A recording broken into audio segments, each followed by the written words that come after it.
On a cold and silent Christmas Eve, a forgotten village lay buried under a thick blanket of snow. The streets were empty, and not a single light flickered in the distance except for a few weak glows from old wooden houses. The villagers had a strange tradition. They never stepped outside after midnight on Christmas. Doors were locked early, windows sealed tight, and even the bravest souls avoided looking outside. No one openly spoke about the reason, but fear lived in every corner of the village. Ollie, a curious and fearless young boy, had just moved there with his family. Unlike the others, he didn't believe in old tales and superstitions. To him, the villagers' behavior seemed exaggerated and strange. That night, as snow gently tapped against his window and the wind howled through the narrow streets, Ollie noticed something unsettling. By 11 p.m., every house had gone completely dark. It was as if the entire village had vanished into silence. His parents warned him strictly, "No matter what happens, don't open the door after midnight." Their voices carried a fear he had never heard before. But curiosity burned stronger inside him. He sat near the window, watching the empty street, waiting for midnight to arrive. The ticking of the clock grew louder with every passing second, echoing through the stillness of the house. As the clock slowly approached 12, a strange feeling crept into the air. The temperature dropped suddenly, and the silence became heavier, almost suffocating. Ollie felt like something was watching him from outside, something that wasn't human. As the clock struck midnight, the entire house seemed to freeze in time. The ticking sound stopped. Even the wind outside went silent, as if the world itself was holding its breath. Ollie sat still, his eyes fixed on the front door. Then it happened. A slow, unnatural creaking sound echoed through the house. The door was opening. Ollie's heart began to pound violently in his chest. No one had touched it. No footsteps. No knock. Just the door, moving on its own, inch by inch, as if something invisible was entering. A cold gust of air rushed inside, far colder than the winter night outside. It carried a strange, rotten smell, like something old, something forgotten. The Christmas tree lights began to flicker rapidly, casting distorted shadows on the walls. Those shadows didn't look normal. They stretched too long, twisted in unnatural shapes, and moved even when nothing else did. Ollie tried to call out to his parents, but his voice wouldn't come out. It felt like something was pressing against his throat, choking his words before they could escape. His body refused to move. Fear rooted him to the spot. Then came the sound. Soft, slow footsteps. But there was no one there. The footsteps echoed across the wooden floor, moving closer and closer, until they stopped right behind him. Ollie's breathing became shallow. He could feel it now, something standing just inches away. Something cold, something watching him. Summoning all his courage, he slowly turned his head toward the mirror across the room. And what he saw made his blood run cold. Ollie's eyes locked onto the mirror across the room, and his breath stopped. In the reflection, he was not alone. Standing directly behind him was a tall, unnatural figure, its body thin and stretched, almost too long to be human. Its head tilted slightly to one side, as if studying him. The face, if it could be called a face, was pale and blurred, with hollow darkness where the eyes should have been. And yet, Ollie felt it staring straight into his soul. But the most terrifying part was that Ollie could feel nothing behind him. No breath, no movement, no presence. The room behind him was empty. His heart pounded louder with every second. Slowly, trembling with fear, he turned around. Nothing. The space was completely empty. Ollie gasped and quickly looked back at the mirror. The figure was still there, standing closer now. Its head slowly twitched, then bent unnaturally forward, as if trying to come out of the reflection itself. The glass of the mirror began to vibrate lightly, producing a faint cracking sound. Thin, dark lines spread across its surface like veins.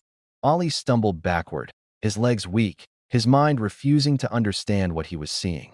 The Christmas lights flickered wildly, plunging the room into flashes of light and darkness. Then the figure moved, not in the room, but inside the mirror. It took a slow step forward, toward him. A long, pale hand pressed against the inside of the glass, stretching it outward slightly, as if the barrier between worlds was breaking. And then, Ollie heard it. A whisper, right behind his ear. "Don't turn away." Ollie's body froze the moment the whisper brushed against his ear. "Don't turn away." The voice was cold, hollow, and far too close. His breath became uneven as panic surged through him. He slowly lifted his eyes back toward the mirror. The figure was no longer just inside it. Its hand had begun pushing through the glass. The surface of the mirror stretched unnaturally, like thin fabric, as a pale, bony hand forced its way out. The cracking sound grew louder, sharp lines spreading across the mirror until small pieces began to fall onto the floor. Ollie stumbled back, his legs barely holding him up. His mind screamed at him to run, but his body felt trapped, as if the air itself had turned heavy. The hand kept coming, followed by a second one. Then the head. It forced its way through the mirror slowly, unnaturally bending and twisting as if it didn't follow the rules of the real world. Its face remained blurred, shifting slightly, never fully forming. Yet its empty gaze stayed locked onto Ollie. The room grew darker. The Christmas lights flickered violently before dimming to a weak, unstable glow. The temperature dropped even further, and a thick mist began spreading across the floor. Ollie finally broke free from his frozen state and tried to run toward the door, but it slammed shut, hard. The loud bang echoed through the house, shaking the walls. The windows rattled, and the lights nearly went out completely. Behind him, he heard it, a slow, dragging movement. It had fully entered the room now, and it was getting closer. Ollie ran toward the door with all his strength, his heart pounding wildly in his chest. His trembling hands grabbed the handle, twisting it again and again, but it wouldn't move. It felt locked from the outside. Panic surged through him as he banged on the door, calling out for his parents, but the house remained eerily silent. Behind him, the sound grew louder. A slow, dragging movement across the floor. Ollie hesitated for a second, his breath shaking, then slowly turned around. The figure was now fully inside the room. It stood unnaturally tall, its limbs stretched too long, its posture slightly bent as if it didn't belong in this world. Its pale form seemed to flicker in and out of clarity, like a broken image struggling to stay visible. The face was still unclear, shifting constantly, but the hollow darkness where its eyes should have been was now fixed directly on him. The temperature dropped further, and Ollie's breath turned into visible mist. The Christmas tree lights dimmed, barely illuminating the room. Then the figure moved, not walking, but gliding, slowly, silently, closing the distance between them. Ollie backed away until his back hit the wall. There was nowhere left to run. His legs weakened, threatening to collapse beneath him. Every instinct screamed danger, yet his body felt frozen once again. The figure raised one long, thin arm. Its fingers twitched unnaturally, then slowly reached toward him. Ollie squeezed his eyes shut, unable to face what was about to happen. Then he felt it, a freezing touch, right on his shoulder. The moment the icy touch landed on Ollie's shoulder, his entire body went numb. It wasn't just cold. It felt lifeless, like something that had never been alive to begin with. A sharp chill spread through him, creeping from his shoulder down to his spine. Ollie slowly opened his eyes. The figure was now standing directly in front of him, closer than ever. Its face had changed, no longer blurred completely. Parts of it began to form, just enough to be understood, but not enough to feel human. The hollow darkness where its eyes should have been now seemed deeper, endless, as if they were pulling him in. Its mouth stretched into a thin, unnatural smile, too wide and too still. Ollie tried to scream, but no sound came out. The creature leaned closer, its head tilted slightly, studying him, as if recognizing something. Then, in a voice that sounded like multiple whispers layered together, it spoke. "You stayed awake." The words echoed strangely, not just in the air, but inside Ollie's head. Memories suddenly rushed back into his mind. Last Christmas, the same silence, the same cold, the same fear in his parents' voices. And then, the door opening. Ollie's eyes widened as realization hit him. This wasn't the first time. He had seen this before, but somehow, he had forgotten. The creature's grip tightened slightly on his shoulder, its fingers pressing deeper, sending waves of cold through his body. "You saw me before." Ollie's breathing became rapid as pieces of the past began to connect. "And now, you remember." Ollie's mind spun as fragments of memory forced their way back into his thoughts. The fear, the silence, the cold, it had all happened before. Last Christmas night, The same presence had entered this house. His breathing grew heavier as the truth unfolded. His parents didn't just disappear. They were taken, right in front of him. Images flashed in his mind. His mother screaming, his father trying to pull him away, the lights flickering violently, and that same figure standing in the doorway. Ollie remembered hiding, his small body trembling, unable to move or scream as the creature dragged his parents into the darkness. And then, nothing. A complete void in his memory. Until now. Ollie staggered backward, his eyes wide with terror as he looked at the figure standing before him. You took them. He tried to speak, but his voice came out weak and broken. The creature didn't respond immediately. It simply tilted its head again, as if confused by his realization.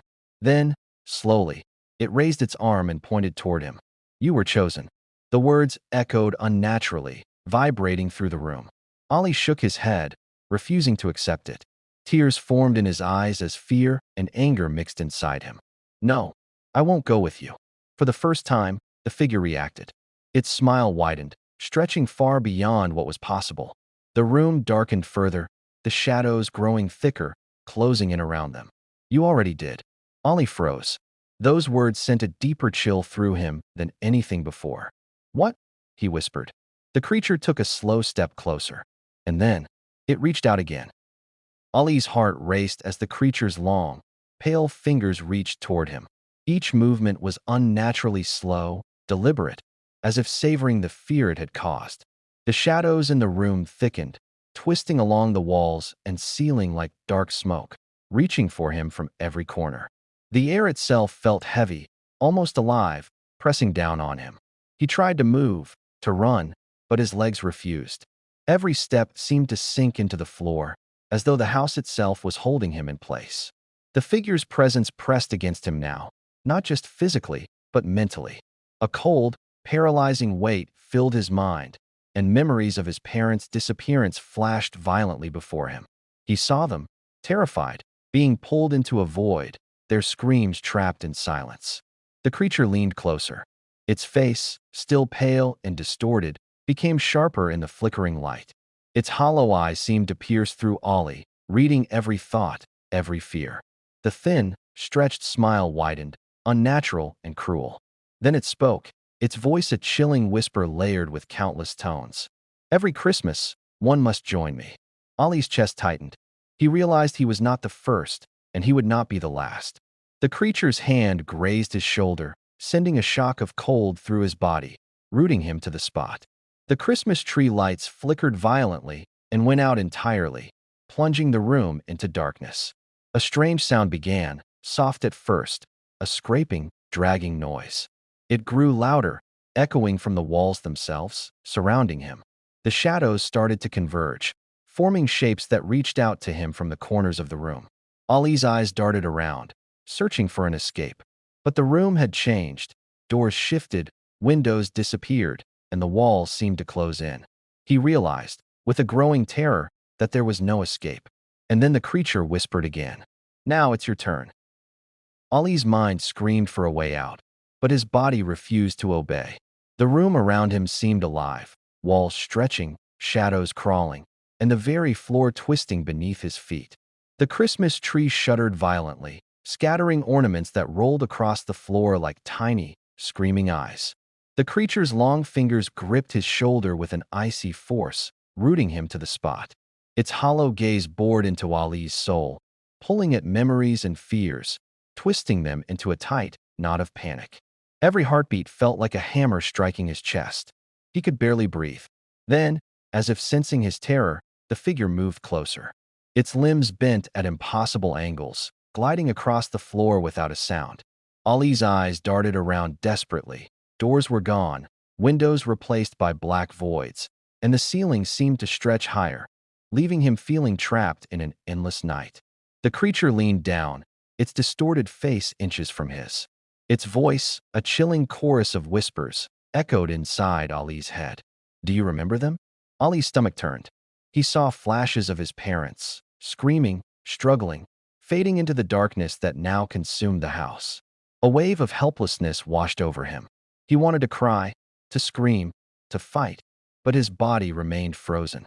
Then, the creature did something unexpected. It raised its hand and pressed it lightly against Ali's forehead. A sudden flood of images, dozens of missing children, all trapped in the same endless night, filled his mind. Each image whispered a warning, a story of fear and despair. Ali staggered back, gasping, but the figure moved with him, forcing him toward the center of the room. The shadows thickened into a swirling vortex, pulling him in. He realized, with horror, that the only way to survive was to escape into the gift itself. But the creature's whisper followed him. No one ever escapes. Ali's world had collapsed into darkness and shadows. The swirling black mist from the corners of the room now moved like liquid, wrapping around him, constricting, pulling. He tried to fight, but the cold fingers of the creature held him fast, gripping tighter with each passing second. His heart pounded, each beat echoing like a drum in the suffocating silence. The figure loomed above him, its pale, elongated face almost touching his. The hollow voids where its eyes should have been seemed infinite, as if it were staring into every secret corner of his mind. Its twisted, thin smile stretched wider, an impossible grin that promised pain, despair, and oblivion. The air around them vibrated with an unnatural energy, heavy and oppressive, carrying whispers from all the missing children it had claimed before. Ali's body felt frozen, but his mind raced. He remembered his parents, the stories of other villagers, the vanished children. It all converged into a terrifying realization. This was a cycle. Every Christmas, the creature came for someone new, claiming a soul to feed its endless night. And now it was his turn. The room seemed to shift. Doors, walls, and windows dissolved into nothingness, leaving him in a void where only the creature and the swirling mist existed. It leaned closer, its icy breath brushing against his face. A low, layered whisper echoed inside his skull. "Your time has come. Join me, or be lost forever." Ali tried one last desperate move. He lunged toward a faint light reflecting off a shattered ornament on the floor, but it was too late. The shadows surged, swallowing him whole. The icy fingers of the figure closed around him, pulling him into the darkness that had claimed so many before. By morning, the house was empty and silent. The Christmas tree stood alone, perfectly still, and beneath it lay a new, unopened gift. A gift waiting for the next visitor.